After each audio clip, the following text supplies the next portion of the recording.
So here we go, 22.3a notes. As I said, tomorrow's the last day of new notes before the test. Just so this is on YouTube for everybody who listens to this, your group test is on Monday, what is Monday? 8th? May 8th? What is it, Ocho de Mayo? Whatever. Friday's Cinco de Mayo. That's all I know. My German teacher in high school, her birthday was Cinco de Mayo, and I always thought that was kind of ironic because she'd like wear a sombrero on Cinco de Mayo because it was her birthday, but she was my German teacher. Weird. Yes, I took 4 years of German. So your individual test will be on the 11th. Okay. Significance of experimental results. We have to talk about this thing called the null hypothesis. What does null mean? To void. To void something. Yep. The null hypothesis states that any difference between a control group and a treatment group is due to chance, meaning no cause and effect is involved. So, we talked yesterday about control group versus treatment group, right? Control group is the group that has no treatment. So if you're talking about like a drug experiment where they're giving some kind of a depression drug, I think was what I used as an example. The control group would be the group that gets the placebo or a sugar pill or something like that. The treatment group is the one that actually gets the depression medication or whatever it is. The null hypothesis is that nothing significant happens that wouldn't have happened otherwise. So what we kind of say is, well, let me go on here. Every randomized comparative experiment is a test of a null hypothesis. So with that depression drug, you're trying to see, does the depression drug actually make a difference? Or is there no difference between the two groups that wouldn't have happened naturally anyways? Statistical significance. An unusual experiment result may be statistically significant. Statistical significance is based on the probability of randomly getting a result that is the same as or more than the result obtained from the experiment under the assumption that the null hypothesis is true. So, here is your basic outline of a null hypothesis.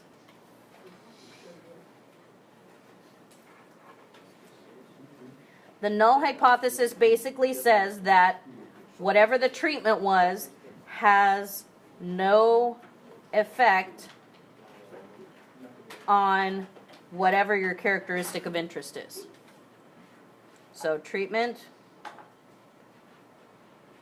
has no effect on the characteristic of interest, which I'm still abbreviating as COI. Okay? In other words, whatever happened was going to happen whether you took the medicine or not. Okay? I always kind of laugh at this with my husband because he takes cold medicine and I'm allergic to most cold medicines, and I always tell him it's useless to take it because I'm going to get better regardless. Like, why put the chemicals in your body? You know, and he's like, but it treats my symptoms and I feel better. But anyways, so, yeah. A low probability of getting a certain result or a more extreme result by chance is evidence in favor of rejecting the null hypothesis. If it is unlikely to happen,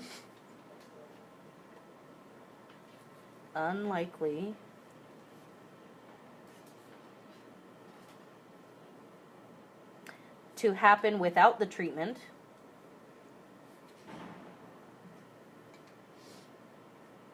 then the treatment did have an effect.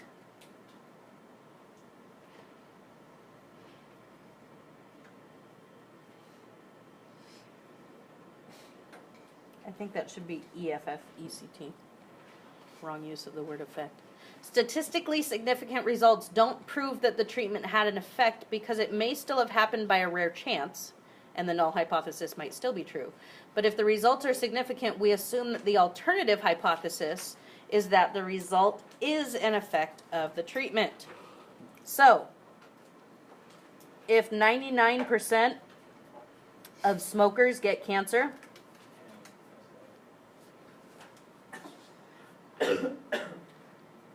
that percentage is so high, we do assume there is a connection.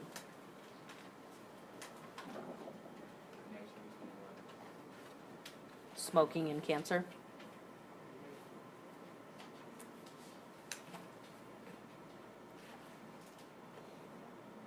Just to throw this back to yesterday, remember when I was talking about things being unethical to test?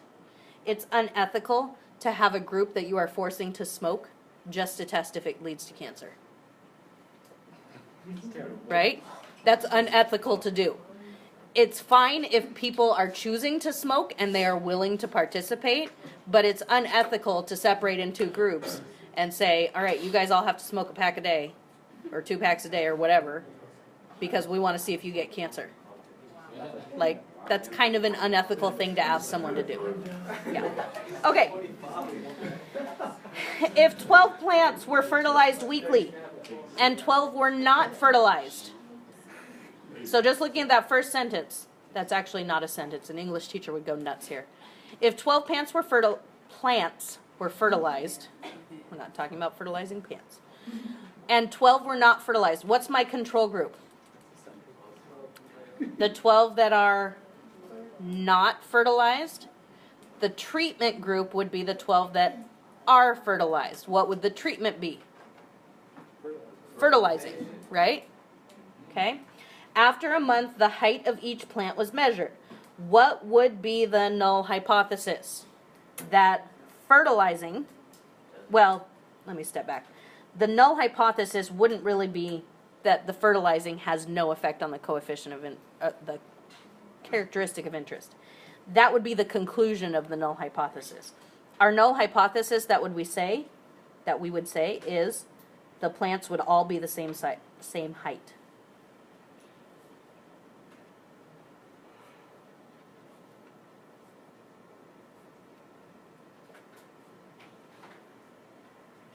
So your null hypothesis is the statement that all the groups are going to have the same result, whether they have the treatment or not. And the goal of it, if you're trying to test the effectiveness of your fertilizer, is you want there to be a difference between those that were fertilized and those that weren't, right? You want this null hypothesis to be false. You don't want them to all be the same. So, suppose the fertilized plants were twice as tall in a month. Is this statistically significant? Yes.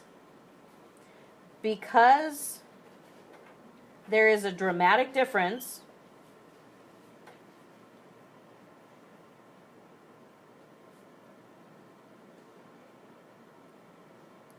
between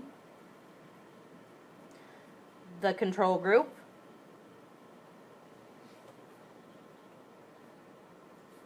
and the treatment group.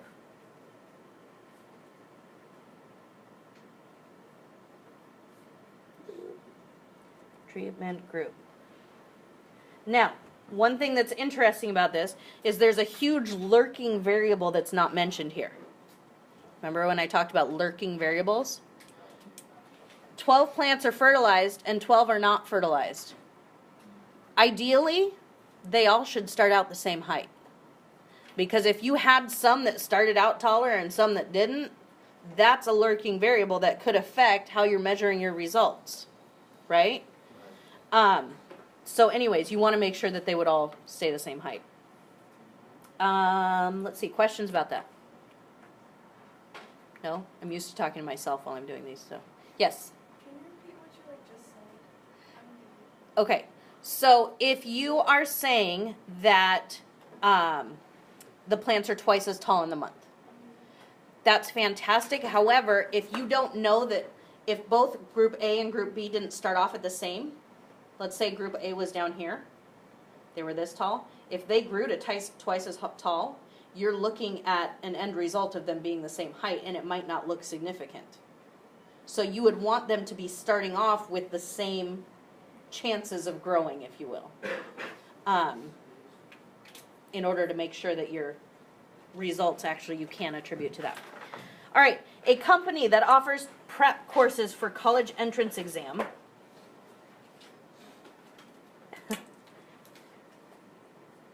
I don't think the word that should be in there. A company offers prep courses for a college entrance exam, and they want to prove that its courses improve exam scores. Why would they want to prove that their courses improve exam scores? So that they can advertise that and make more business, right? They recruit 40 students and have 20 take the prep courses before the exam, and 20 just take the exam as they normally would, without any extra prep. So, here's your treatment group. It looks like this is the score that they got on the test, I believe. 1440, 1610, 1430, 1700, 1690, 1570, 1480, 1620, 1780, and 2010. So, if you were to add all those together, you get, what, 16,330? I did that in my head. I'm just kidding. It's on my answer key. Just wanted to shock you there for a minute. And the control group, it looks like most of them got, what, 13, 14, 15-ish in there. If we add all those together, we have 14,730. Now, let's look at a couple things. If you look at the treatment group, in general, you should be able to look there and recognize that those scores are higher than the control group. Are they higher enough to mean that it's significant? To mean that the prep course did something? Yeah. Or, well, we got to know things. First off, there's lurking variables. What if that's an honors class and that's a prep class? They might naturally end up scoring higher than a prep class because they're in an honors course or something. You know, there's a lot of other things you have to take into account. Do these numbers mean anything? Yes. Kind of. Not really until I take the mean of them, right? So if I were to divide this by 1, 2, 3, 4, 5, 6, 7, 8, 9, 10, 10 and 10. We'll do that actually in a minute. Let's go through our questions. What would the null hypothesis be? That the program had no effect on it. That the scores would be the same whether they took the program or not.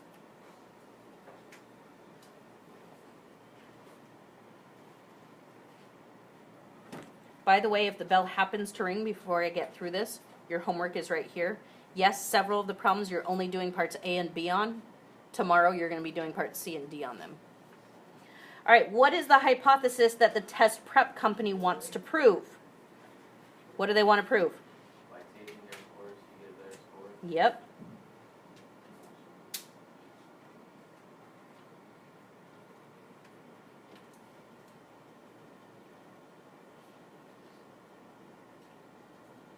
Did the entire treatment group score better than the entire control group? Listen to that carefully. Did the entire treatment group score better than the entire control group? Yes. No. There are some control group that definitely scored higher than some treatment group. Yeah, that's just a small example there. So the answer to that would be no. Some were lower, some were higher.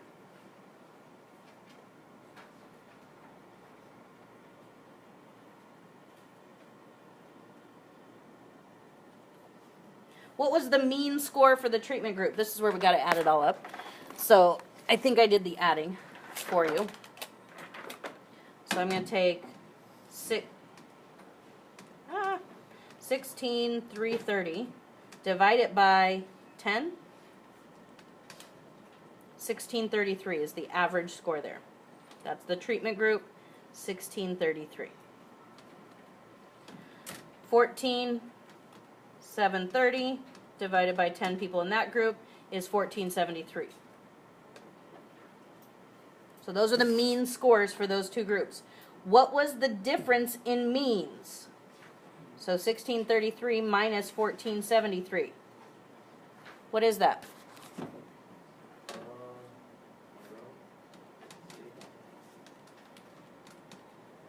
That's a difference of 160 points. So, it was in general higher with the prep course.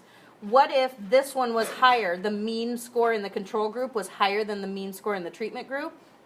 That would mean that the course actually made them get a lower test score, which would be a huge blow to that particular company, because that's definitely what they don't want. How do you know you wouldn't have had the same difference in means by splitting into any other two groups of 10? Like, what if you split them into groups of 10 based on how many AP classes they're enrolled in? That could have made a significant difference like this. right? Or whether it's maybe, I don't know, older kids versus younger kids. Who knows? There could be any number of things. So we don't know if we could have gotten that same difference by doing something else. That's what we're going to talk about tomorrow. So right now, we don't know. Wait, what is the 160 mean? That's the difference between here and here. Yeah. So that means that on average, if you took the course, you scored 160 higher than these guys. Now, does that happen with each individual case? No. Because if you take person by person, it's a little different. So we will...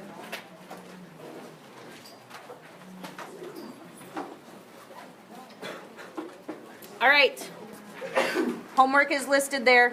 Textbook, page 863.